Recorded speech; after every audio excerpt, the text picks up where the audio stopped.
2장 19절 말씀 다 같이 한 목소리로 받들어 읽도록 하겠습니다. 머리를 붙들지 아니하는지라 온몸이 머리로 말미암아 마디와 힘줄로 공급함을 받고 연합하여 하나님이 자라게 하심으로 자라느니라. 아멘.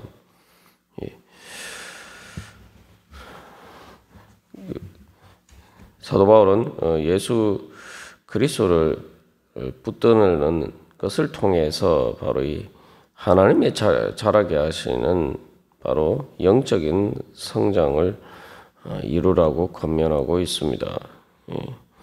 그래서 참된 영적인 성장은 예수 그리스도 머리 대신 예수 그리스도를 붙들고, 그래서 그 예수 그리스도 대신 머리를 붙들기 위해서는 또 우리가 마디와 힘줄로 이어져야 되는 거죠. 그래서 마디와 힘줄 자체가 어떤 공급하는 것은 아니지만 마디와 힘줄을 통해서 온몸이 하나로 연결되어 있어야지 머리를 붙들고 그 머리와 연결되어서 이 공급함을 받을 수가 있다는 거죠. 그래서 이 천사 숭배처럼 뭐 그 자체가 다른 성도들이 어떤 우리에게 공급해주는 원천이 되는 것은 아닙니다만, 바로 수돗물이 흐르는 이 관처럼 바로 예수 그리스도께서 우리에게 공급해 주시는 바로 그 은혜를 받기 위한, 그래서 성장하기 위한 하나의 통로의 역할을 한다는 것입니다. 그래서 이 성장의 방법으로서 영적인 성장을 위해서는 이 머리를 붙들어야 되는데, 그 머리를 붙들기 위해서는 바로 서로 이렇게 성도들을 통해서, 교회를 통해서 바로 공급함을 받고 연합하는 것, 이것이 바로 이제 성장을 위한 두 가지 조건입니다. 그래서 우리가 이 어제 영적인 성장이라는 것은 바로 온몸에 예수 그리스도를 머리로 하는 몸인 교회의 하나의 지체로서 우리가 그 관계 속에서, 그래서 다른 말로 하면 그것을 이제 우리는 성령의 교통하게 하심이라고 이야기를 하죠. 그래서 우리가 성찬식 때 바로 예수 그리스도의 살과 피를 먹고 마신다라고 하는데, 그 모든 몸의 지체들이 서로 연결되어서 그 소통을 통해서, 이제 몸에서는 그 혈액 순환이죠, 보통. 그 혈액 순환을 통해서 온몸이 건강하게 되고 영양분을 공급받고, 그것을 통해서 또 성장하듯이 바로 우리는 바로 이 성도 간의 관계를 통해서 우리가 영적으로 성장할 수 있다는 겁니다. 그래서 우리가 이제 실제로 이제 또 성장할 때도, 그래서 이 머리를 통해서 이 공급함을 받는다는 것도 오늘날에 이제 의학적으로 보면은 이 몸이 그냥 성장하는 게 아닙니다. 성장하기 위해서는 이 뇌에서 성장 호르몬이 나와서 바로 그 온몸에 이렇게 지시를 해야지 그게 이제 성장이 되는 거죠. 어른들도 아이들뿐만 아니라 이미 다 성장한 어른들도 이 성장 호르몬이 적절하게 분비가 되어야지 면역력이 제대로 갖추어지고 건강할 수가 있습니다. 성장 호르몬이 제대로 나오지 않으면은 이 건강에 이제 면역력이나 건강에 이제 문제가 생기게 되고, 또 나이가 들어서 노화의 과정이라는 게 결국 이제 성장 호르몬이 분비가 점점 줄어드는 그런 과정이라고 볼 수 있죠. 그래서 우리도 이 영적인 성장을 위해서는 예수 그리스도를 붙들어야 되는데, 예수 그리스도를 붙들기 위해서는 또한 교회 성도들 간의 관계에서 성령의 교통하게 하심 가운데 거해야 된다는 겁니다. 성령의 교통하게 하심, 바로 예수 그리스도를 통해서 통한 영적인 성장은 첫 번째, 그래서 이제 공급함을 받는다라고 이야기하는데, 이 공급함은 단순히 어떤 우리가 보통 이야기하는 것처럼 겨우 필요한 것만 그렇게 공급함을 받는 것이 아닙니다. 이건 풍성하게 넉넉하게 공급받는 것을 의미합니다. 그래서 이 공급함이라는 말은 헬라 원어의 그 에피코레게오라는 단어인데 이 말에서 바로 영어의 그 합창단을 일컫는 코러스라는 말이 바로 여기에서 나왔어요. 이게 이제 이 공급한다는 것은 예전에 이제 그 합창단이 있는데 그 합창단을 어떤 귀족이나 부유한 사람들이 자기가 후원을 해서 비용을 대어서 그 합창단을 운영하는데 사용된 말이 거기서 이제 이 공급하다는 말이 유래했습니다. 그래서 이 오늘날도 마찬가지입니다만 이 우리가 이제 단순히 이렇게 먹고 아주 기본적인 필수적인 먹고 사는 일만 가지고 사람이 이제 제대로 행복하게 살 수가 없죠. 그게 이제 그 합창단이나 예술과 같은 것들은 바로 어떤 삶을 풍요롭게 하는 것인데 그래서 예수 그리스도를 통해서 하나님께서 우리에게 공급해 주시는 은혜는 그저 우리가 딱 먹고 살 만큼만 공급해 주시는 게 아니라 말 그대로 풍성한 공급이죠. 그래서 천국의 은혜라는 것은 말 그대로 단순히 겨우 생명을 유지하는 게 아니라 행복하게 사는 거죠. 그래서 하나님께서는 우리들에게 풍성한 생명을 공급해 주시는 것이 하나님의 은혜입니다. 그렇기 때문에 또 다른 말로 하면 이게 이 공급하다는 말이 합창단을 운영하다, 합창단을 유지될 수 있도록 이 후원하다라는 그 의미처럼 그 이제 그 합창단을 통해서 이때도 그리스의 도시 국가들에 있어서 그 시민들은 문화적인 이 혜택을 누리게 되는 거죠. 그것처럼 하나님께서는 우리로 하여금 풍성하게 바로 또 우리로 하여금 하나님을 찬양하도록 그렇게 우리에게 공급해 주신다는 거예요. 그게 바로 하나님께서 예수님을 통해서 우리에게 공급해 주시는 은혜입니다. 그래서 여러 번 나누었지만 요한계시록에서도 성도들이 천국에서의 성도들의 모습이 성가대로 등장을 해요. 성가대로 등장한다는 것은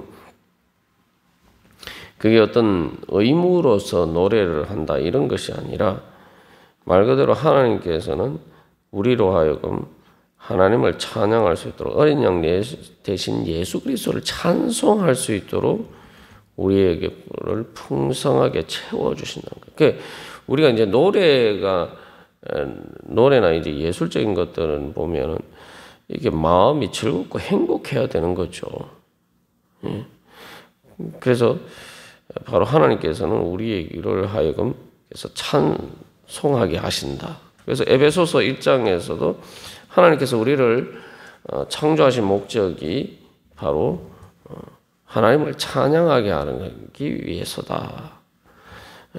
그것이 창조의 목적이라고 하는데 그것을 다른 말로 하면은 하나님께 영광을 돌리고 찬양하게 한다는 것은 그게 창조의 목적이라는 것은 바로 우리가 하나님 때문에 하나님께 풍성한 공급을 받아서 말 그대로 우리의 마음에서 하나님을 향한 찬양과 노래가 나올 수 즐거운 노래가 흘러나올 수 있도록 하나님께서 우리를 그렇게 천국의 행복한 삶으로 인도를 해 주신다는 겁니다.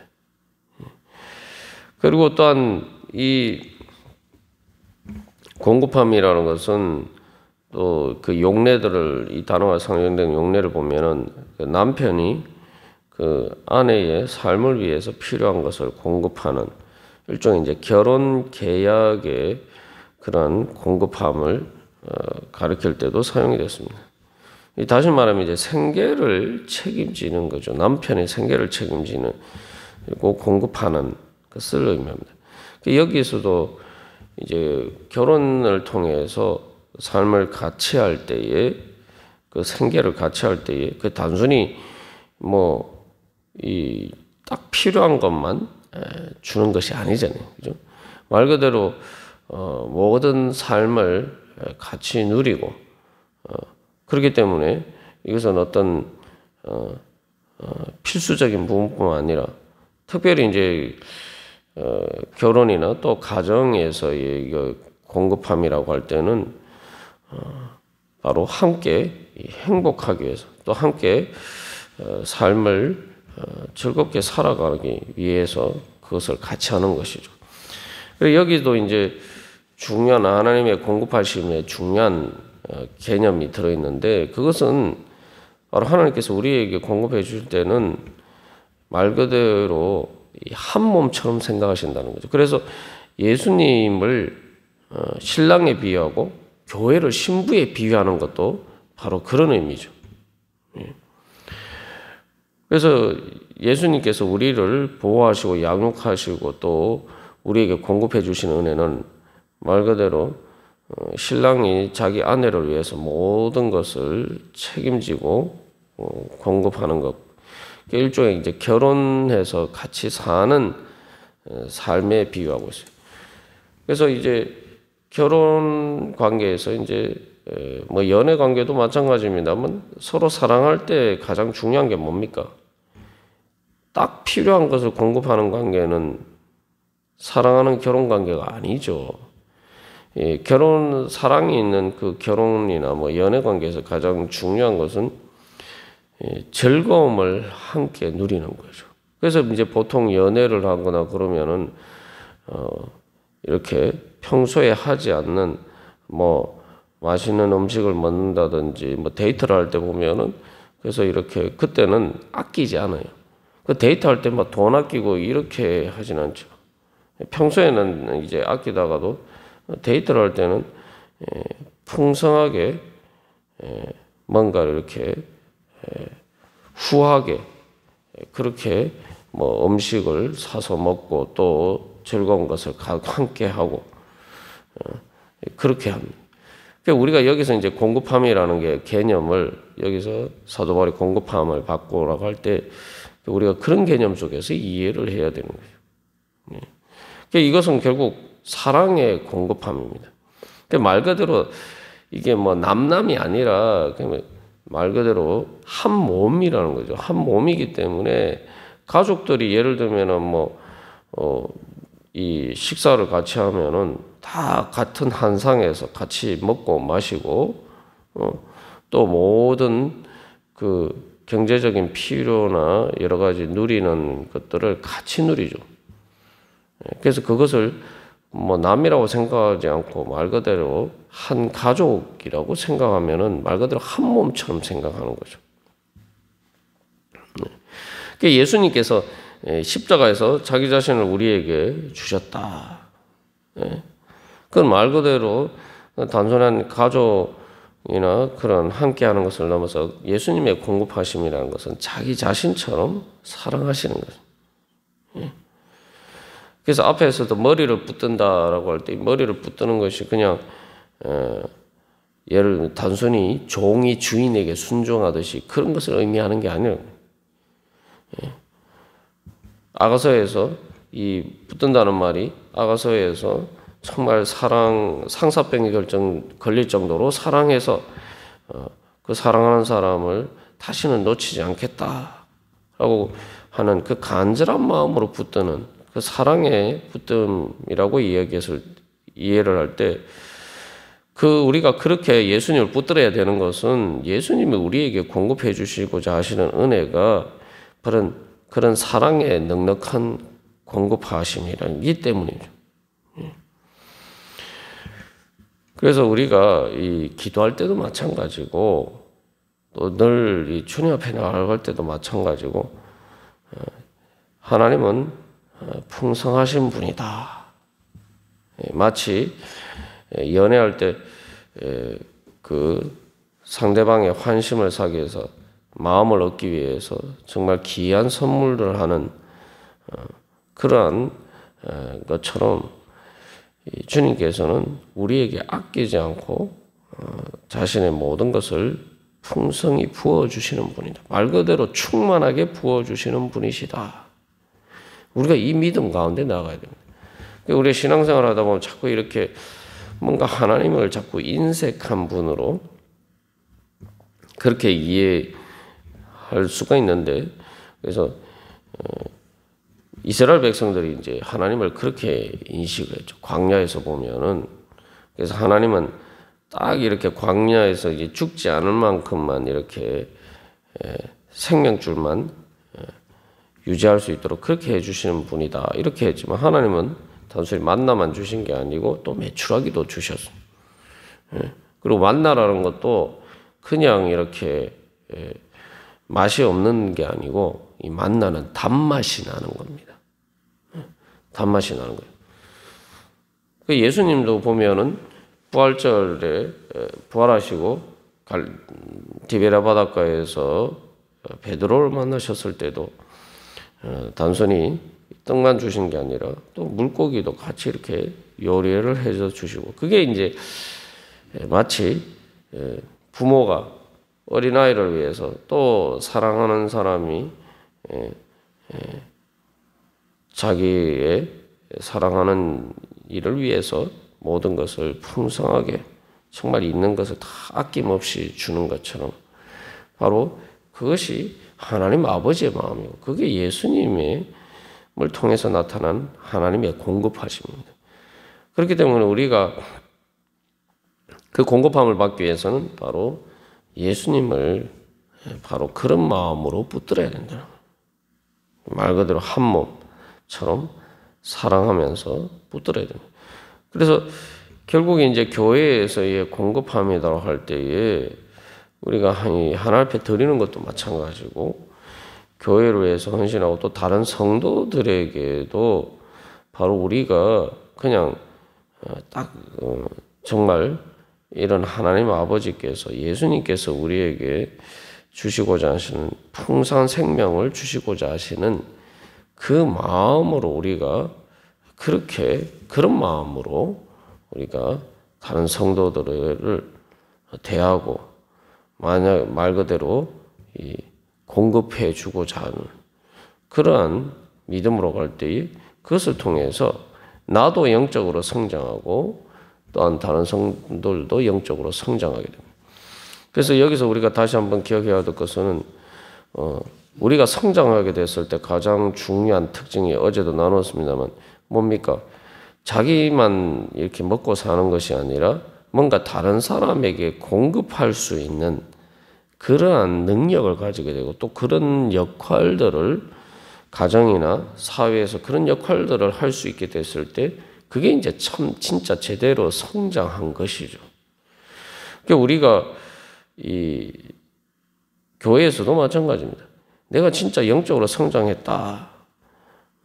내가 그렇게 할 때 내가 영적인 성장의 척도를 기준을 볼 때 내가 정말 다른 성도들에게 내가 그렇게 공급할 수 있는 그런 자리에 있는가? 내가 그렇게 또 공급하는 그런 역할을 하고 있는가? 그런 역할들을 하고 얼마나 하고 있느냐가 바로 우리의 영적인 성장의 중요한 또 척도겠죠. 그리고 또 한 가지 기억해야 할 것은 그런 공급함을 통해서 사실 우리는 참된 하나님의 은혜의 공급하심을 받게 됩니다. 왜냐하면 내가 은혜의 통로가 되기 때문에 하나님의 은혜가 나를 통해서 예수 그리스도의 은혜가 나를 통해서 공급이 되면은 그 은혜를 제일 먼저 받는 것은 나라는 거죠. 뭐 그런 비유는 우리가 익히 잘 압니다만 이 샘은 물을 퍼낼수록 더 맑은 물이 솟아나게 되는 거죠. 그러니까 우리가 신앙생활을 할 때에 내가 바로 정말 그런 하나님의 은혜와 생명의 통로가 되는 것을 통해서 정말 하나님이 채워주시는 그러한 충만한 은혜 가운데 있는가. 내가 충만하기 위해서는 내가 다른 성도들에게 무엇을 공급해 줘야 되느냐, 이런 관점에서 우리가 기도하고 신앙생활을 해야지 내가 정말 하나님의 충만하신 은혜 가운데 충만함을 받을 수가 있다는 것을 우리가 또 기억해야 됩니다. 오늘도 우리가 기도하면서 나아갈 때, 특별히 또 우리 자신을 위해서 하나님 앞에 나아갈 때도 하나님께서는 그렇게 풍성하게 우리를 충만하게 채워주시는 분이다. 충만하게 차고 넘쳐나는 거죠. 또 그런 마음으로 또 우리가 하나님의 은혜의 통로가 되기를 위해서 또 원하면서 다른 성도들을 위해서 또한 또 영혼들을 위해서 또 중보 기도할 때 하나님께서 오늘도 우리를 충만하게 풍성하게 공급해 주실 줄 믿습니다. 다 같이 기도드리시겠습니다.